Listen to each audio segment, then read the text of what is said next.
So with the Pro model of the Nomar, there's this little lever down at the bottom. You put your foot on that, and that will let you rotate to the bead breaker position. Locks into place. So now you've got this bead breaker arm that you can pop up and use to break the bead. Making sure that your rim is clear of the rubber blocks underneath. Now you can take the bead breaker and line it up on the edge of the tire, make sure it's clear of the rim, and then you just push down. There's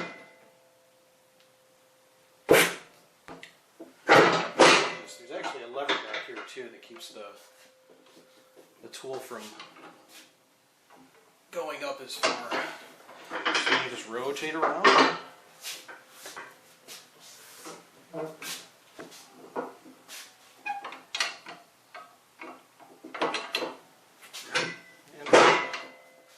just rest it on your shoulder.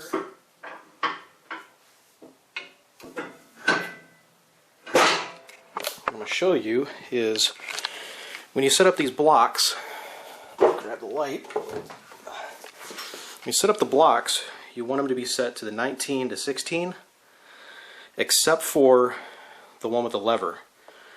That one you actually want to be set to the 16 to 13 because our 17-inch wheels are kind of at the bottom end of this range. So we want to bump that in one. I can't really do this two-handed, so I'm going to put it back on the... So you take the block, you just lift it out. You put it in one peg. So these two are going to be at the proper settings for the 19 to 16 range, 16 to 19. This one's bumped in one. There aren't actually any markings on this post either, so you just kind of have to guess with that. There's a yellow sticker on this back block that indicates where the bead breaking setting is for that block. So now that this side's broken open, we can flip the rim. Okay, so the wheel's locked in. I'm going to get the bar out. Oh, that's good. Alright. Once you get it down into the rim like that, I'll make sure that the rim is on the actual Delrin part of the bar.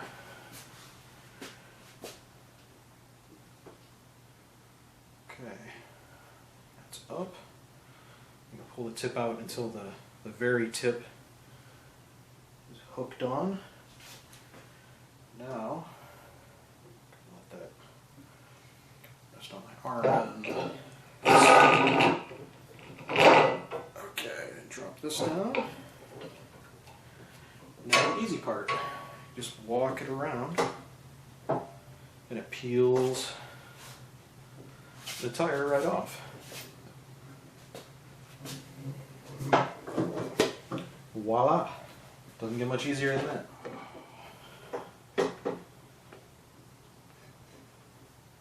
Now you can use an iron to get this. Actually, I'm going to start on this side again. But that you get the idea. You pull it up until you've got a gap.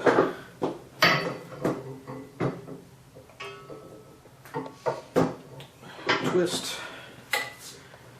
And spin it around.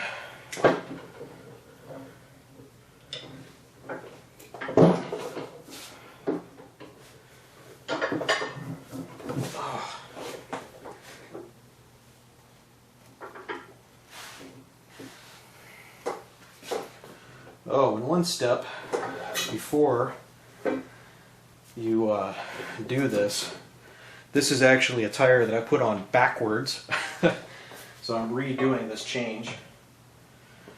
But before you even start this, once you break the bead, you want to get some spray. The kit actually comes with some lube right here. I'm going to use the tire mount lubricant. And I was like super liberal with it and spread it all over the inside of the tire, up underneath and on the outside the entire way. The videos online from Nomar show only putting like certain areas on. Whatever. I'd rather just do all of it and not have to worry about like which angle in case the wheel slips. So you definitely want it on the inside and on the outside. That way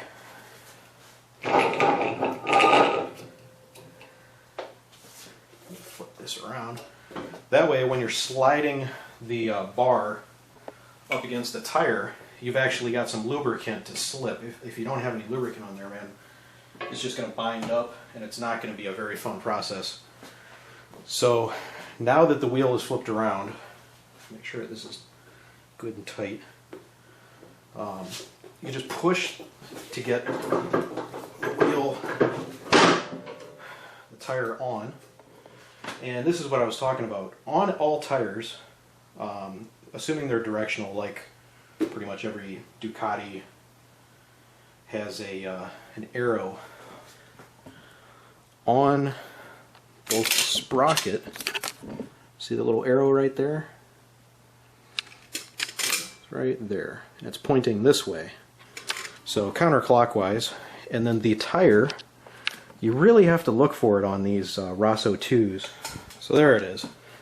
I had to flip the tire up and over. And there's the front wheel. It shows you the direction.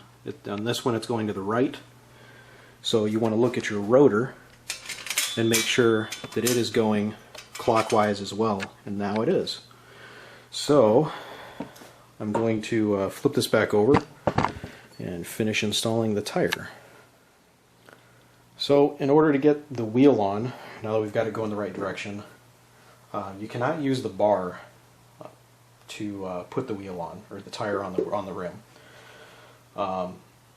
It's way too stiff, and you'll get maybe 60% of the tire on the rim, and then the rest of it is all the way like this, overlapped, and you try to get the bar around, and it's just way too stiff. So what you use are the spoons, and the way you use those is you clip them under the rim like that. Man.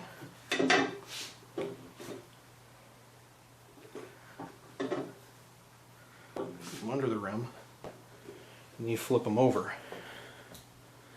See? So it holds it in place. This is where you use your yellow thing. You hook that on like that. That lets you remove the spoons. So now, I can walk this spoon up a little bit more. Take this one over here. Take this spoon over here. And you just ease it over. You can see the spoon drop, each one in sequence as you go.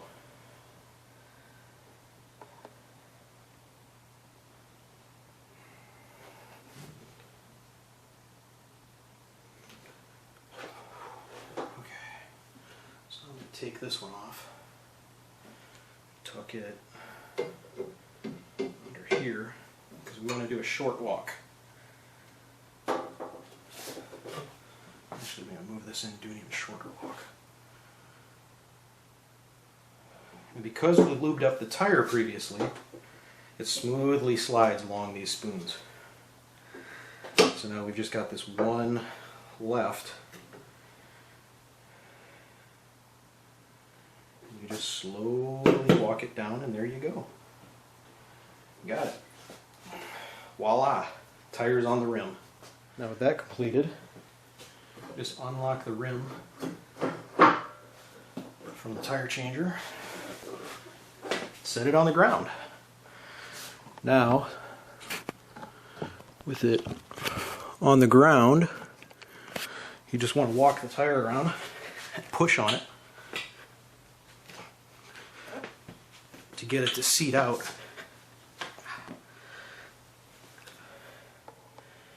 Because the next step is going to be inflation. And this side's already kind of seating out. You can't just bounce it. That helps.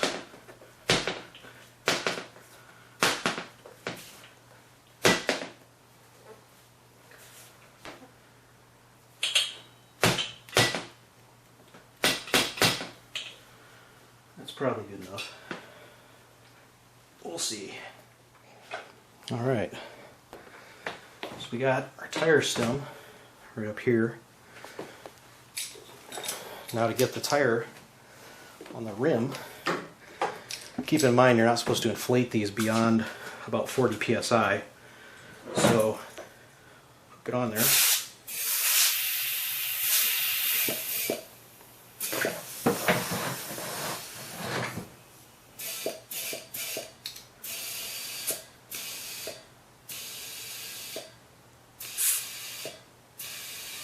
So get it up to about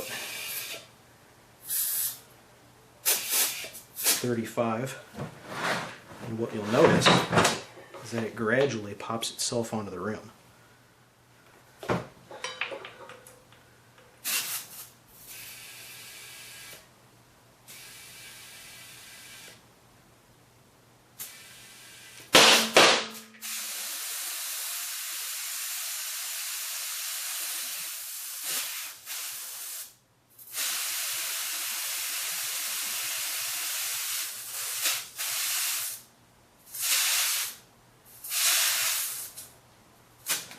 Really good. 35, I'll check it again once it's on the bike.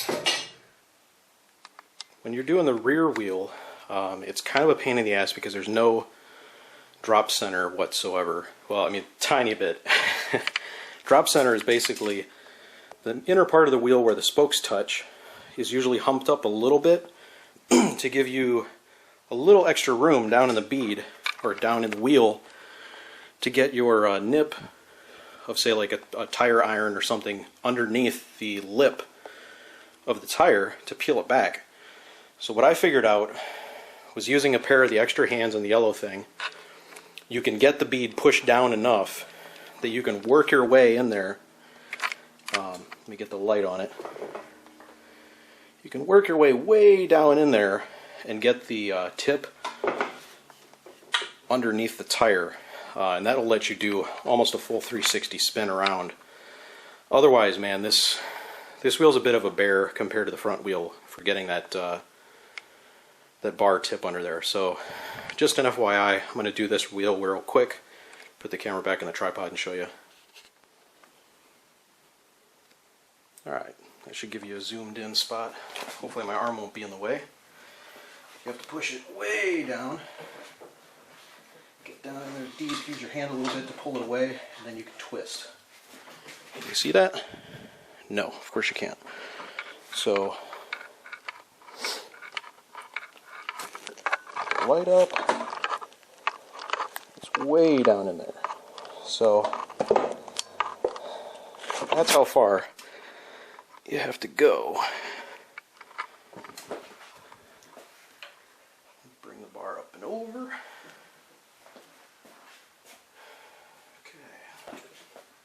Alright, so I switched to the rubber blocks from these stupid things. These come out. Any tilt of the tire, they just want to rock right out and bump the entire friggin' tire out of the lockdown. So they're worthless. I really don't like those things. The rubber blocks, if I can tilt down, are these right here. These are pretty solid, and they grip the wheel pretty well. So that's what you want to use. And lean up against the tire as you bring the bead around. And then,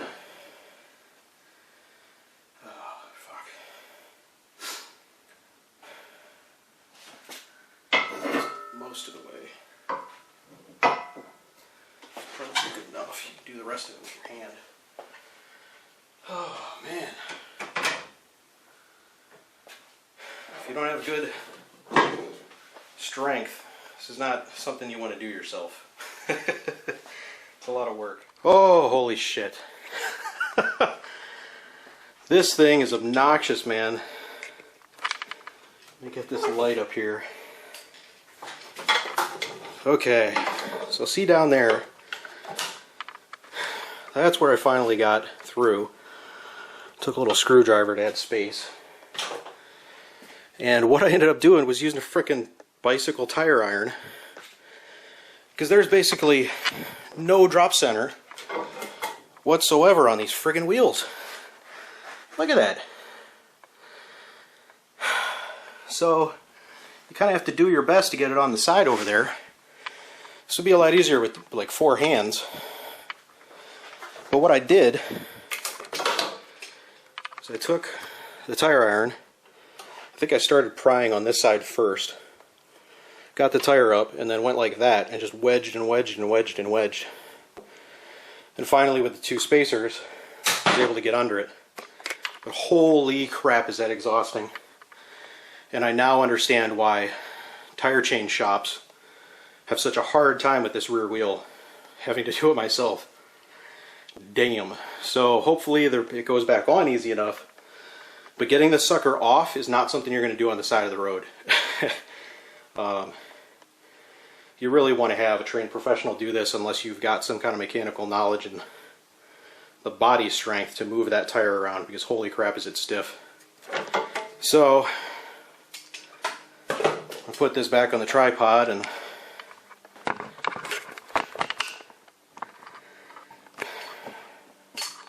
spin this tire off. So I'm going to do that real quick. You got the lube that came with the kit. I'm just going to run it around this inside edge here all the way around so that the bar has something to slide along. Otherwise it's just going to bind up on that rubber.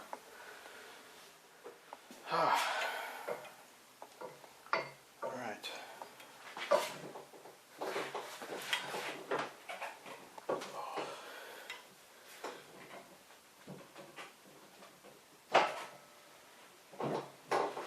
That's getting it. The grease helps a lot. The wheel will still move in the chocks a little bit, but voila, got the tire off. Now, it looks like my wheel is pretty clean. There's no run flat shit anywhere. The beads are pretty clean. So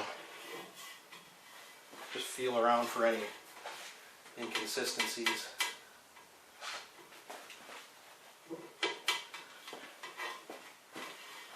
Alright. And then we want to lube the wheel face.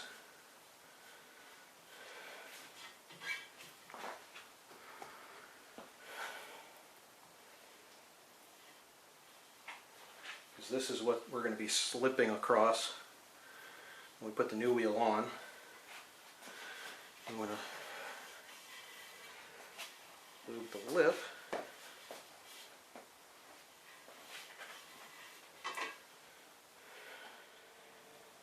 Alright, and here, to make life a little easier, I'm going to do the same thing on the tire.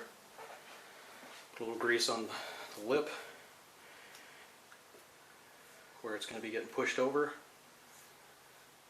and popping onto the rim. Doesn't need to be super thick. Be sure to make good use of what you're putting on.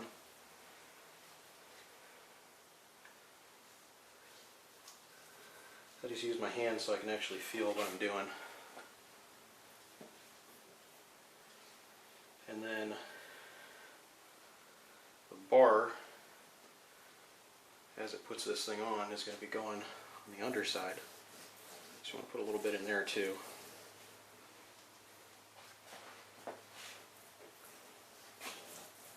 A little bit. The arrow is right here. See that? It's pointing counterclockwise. So what we want to do is flip it around. I'm pretty sure there is no arrow on this side. Yeah. So the side without an arrow we put up. And then the wheel also has an arrow right there. So you want to pay attention to that. Otherwise, you will put your tire on backwards, and it will not be fun times as you're going around twisty canyon roads.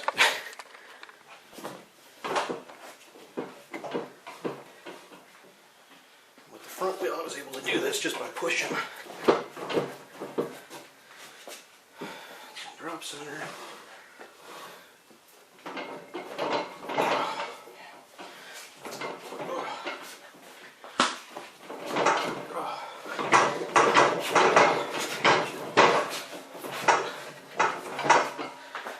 Oh, come on, man.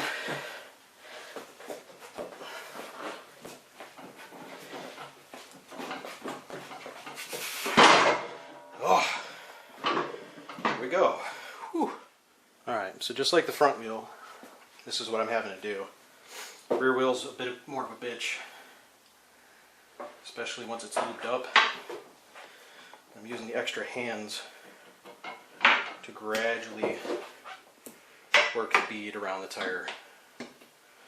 So what you want to do, start out with the yellow thing or one of the hands locked in place, and then once you work a piece over, like say you get it all the way over here, like that, pop that, put the hand in immediately and lock it in place, because these things are going to flip up and smack your wheel. I may have gotten a couple little dings from that happening, but nothing too bad. I don't really care too much. I might eventually just get these bead blasted and recoated in a different color, probably black, just like a flat black. So that's the easiest way to do it. Just work one over, pop an extra hand in place, work one over, pop a hand in place, and take the last 2 spoons and do each of those in sequence. That'll get the rear wheel on. Again, it's my first time doing this, so it's been a learning experience, but it'll go a lot faster next time, now that I know. It's easier to have an extra pair of hands, and the grease is only really good for using the bar, and honestly the bar I only like for taking tires off, and otherwise the bar's a real bitch if you're not bolted to the ground like I am. You know, I'm just on a pallet basically, because I'm in an apartment. So maybe once I get a house I'll bolt it down into the concrete floor, but until then, this is it. So now I'm going to wipe off as much grease as I can. That's the last thing you want when you're riding, is to have a bunch of grease on your tires. And I also took the time to spray down my wheel and clean it real good, because there's no easier time to clean your wheels than with them off the bike. So that's a big plus for doing this. So now I'm going to unlock the wheel, take it off and air it up, and then it's balance time.